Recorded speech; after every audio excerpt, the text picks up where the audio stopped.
ئێمە وەکو تیمی کورسات نیوز دیارە لەو گوندەیە کە گوندی بازرگانی پێڵێن ئێمە وەکو یەکەمین تیمی ڕاگەاندن هاتوونە ناو ئەم گوندەوە بەپێی شایەت حاڵەکان ئەمە مزگەوتی ئەو گوندەیە گەورەترین نەفەق کە داعش لەم ناوچەیە لی داوە کەوێتە بن ئەم مزگەوتەوە کە بەپێی وتەی شایەت حاڵەکان چەندین کیلۆمەتر بنی ئەم مزگەوتیان هەڵدڕیوە لەلایەکی تری ئەم گوندەوە دەرچوونە ئێمە وەکو تیمی کورسات نیوز هەوڵ دەدەین بچینە ناو ئەو نەفەقەوە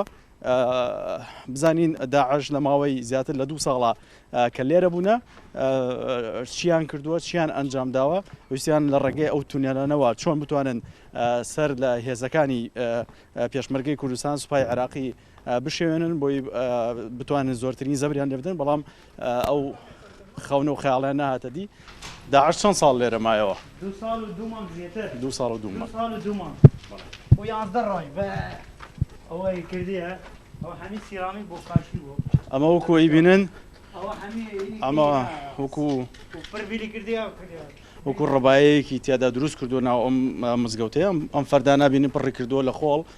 بۆ ئەوەی لە بۆردومانەکانی فڕۆکە جەنگەکان بپارێزرێن ئەمە دیارە دەوروبەشتی ئەگەر مسەوەڕەکەم هاوکانمە دیارە ئەمە دەوروبەشتی نەفەقەکەیە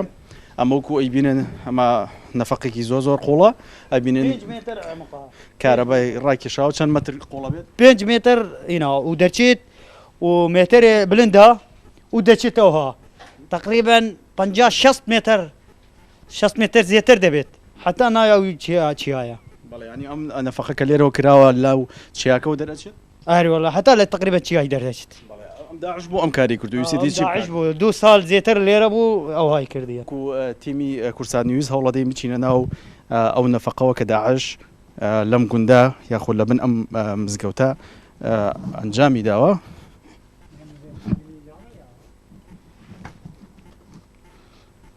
دیارە داعش لێرە نزیکەی 5 مەترە بێ بە قوڵایی 5 مەتر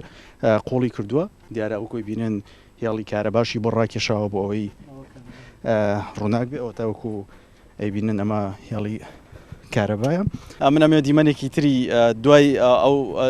شەڕە یاخۆ دوای ئەو جەنگەی کە داعش لە دوای خۆی بەجێهێشتۆ بنوونە ئەبینن ئەم تائەنە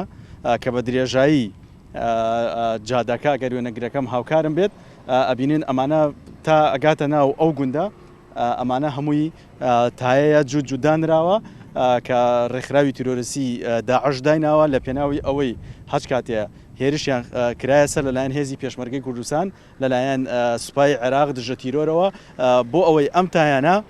گڕتیا بدرن دووکەڵێکی چڕ بە ئاسمانی ئەم ناوچەیەدا بکەن لە پێناوی ئەوەی کە ڕێگری لە بردومانی فڕۆکەکانی هاوپەیمانان لە بردومانی بۆمبەکانی هێزی پێشمەرگە سوپای عێراقی بگرن ئەمە دیارێک لە پلانەکانیان بووە بەڵام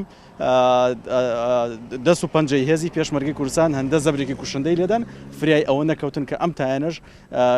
گڕتێ بدەن بۆیە ئەبینێن تا ئێستا لە قراغی جادەکانە ماونەتەوە ئێمە بەردەوامە بین لەگەڵتانە بۆ ئەوی دیمەنی زیاتری دوای ئەم جەنگە و ئەو پاشماوانەی کە تیرۆریستانی داعش لە دوای خۆیان بەجیان هێشتووە بۆتانی بگوازینەوە سیروان حوسێن کورسات نیوز بەرەکانی جەنگ نزیک ناحەی بەرتەلە